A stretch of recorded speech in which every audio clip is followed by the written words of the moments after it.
Advice on how to manage your time? I don't think I'm the right person to ask that question. That's a bad question because I actually need someone to help me manage my time. Don't take any advice from me. I hate time, I don't know.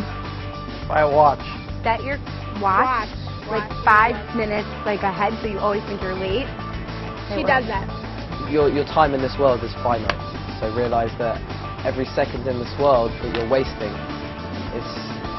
you could be achieving some great things. You could be achieving your goals, some things which not many people get to do. The first thing is understand life, time is the most precious thing that you have. That's the most precious thing. Every moment is a part of life. If life is precious, every moment is precious. So what do you do with precious things? You make sure that they don't get lost. How do you do that? You organize them, you plan ahead, you see to it that everything is taken care of, that it's used to its maximum. It's used to its maximum. And realize that that is living, that makes you a liver of life rather than a muddler through life. The best way that I manage my time is I make lots of lists with my Palm Pilot. You should sit down, work out a schedule, make sure to get some rest, a lot. 12, 14 hours a day of sleep is good. And then you go from there. Whatever you have time for, you do. What you don't do. All you got is time. That's life.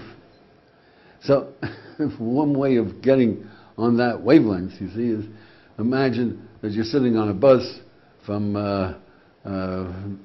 New York to Hoboken, yeah, and you see a fellow each 5 minutes, every 5 minutes he's throwing a dollar bill out of the window. Every 5 minutes he throws a dollar bill, and he likes to see the way it takes off, yeah. It takes off up and down, He's fascinated. You're fascinated by this character, a dollar bill. Yeah? That was a $5 bill. Wow.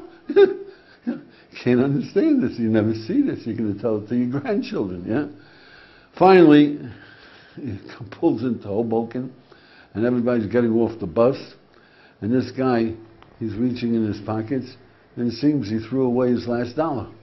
So he turns to you and he says, "Pardon me, but maybe you'll lend me $10 I can get to my home. I don't have any money." Now, would you lend this guy any money? This guy throws. Would you lend him any money? This guy doesn't value money. You can't lend him any money. So, if you're sitting on a bus going anywhere, and you're throwing 5 minutes out the window, but not 5 minutes. Half an hour, an hour and a half, that's as long as it takes you. You don't value life, so what good is your life? You're killing time, you're throwing life out the window. That's what you're doing, you're throwing life out the window. You don't have any value of life. So somebody said, "What are you talking about?" "I was watching the landscape." Come on. It's like you're watching the trees going by. Oh boy, that was a big tree. I saw a cat out there, and there was a horse, and come on, you're wasting your time. You're wasting life. So what do you do with life? That's a good question. What do you on a bus? So you take along a newspaper. Now you're doing something valuable. You're reading the news, yeah, and it takes you a whole hour and a half. You go through the whole thing, backwards and forwards, and you really read that newspaper, and you know it thoroughly, and you look for every article. And if you have a Time magazine, a Time magazine is only good for half an hour, so you got to read. You got to read the. Do you read the music? Now you read music. You're stuck with this. You read music, and then you read business. Now you're going to read. You read every single section thoroughly. Still, you got another 3/4 of an hour. What are you going to do? So, the obituaries. The obituaries. Now, you read the obituaries. Yeah. Finish the obituaries. What are you going to do? The letter from the editor. Did you ever read the letter from the editor? Once you do it, you never do it again. You read the letter from the editor. What else? letters from the readers to the editor. Oh, that's not, some of them are interesting.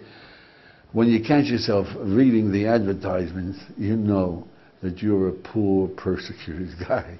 You're in trouble. Why? Because you don't want to waste time. So what do? You find an excuse to waste time. But what else is there to do, my friend?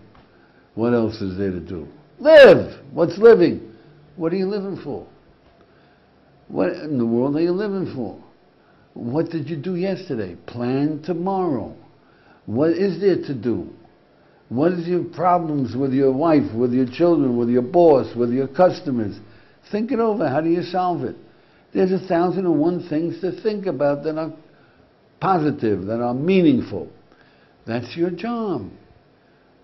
Think through what you have to do. Now, the Jewish way is we have an obligation to actually have an encyclopedia. We have to memorize the case headings. Love.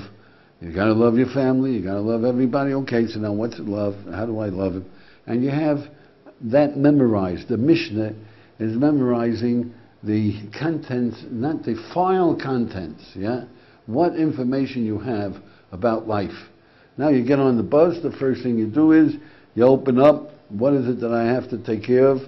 I have to learn how to love my wife better, okay. Go through what's the definition of love, what are the virtues you love people for, and you work at it. You have your computer with you all the time. The computer is your head, if you filled it up with meaningful stuff, nonsense in, trash out. You fill it up with meaningful things and you memorize them and you got it. So then you have an ability to work with it. I think that like every night before you go to sleep is basically work out a schedule, and as you're going through the day fulfilling your schedule, realize that fine, I have a time slot for this, and if I don't do this, so fine, one thing off my list, I didn't do it, Just be calm. That's the most important thing, I suppose, in managing. But don't be lax. I don't know. I guess the biggest thing is don't be lazy. It's so easy to be lazy. And, spend your time, don't waste time. Well, someone once suggested to me, again, since I'm so bad at managing my own time, was make a list of every little thing you have to do, whether it's to pick up the laundry, whether it's to give the baby a bath, whether it's to run the shopping errand, or to, for a huge project, to make a list of every single thing you need and check it off as you go. And that's supposed to help you manage your time. But I can't tell you because I never took the time to actually make a list. Our tradition, we say, organize your time.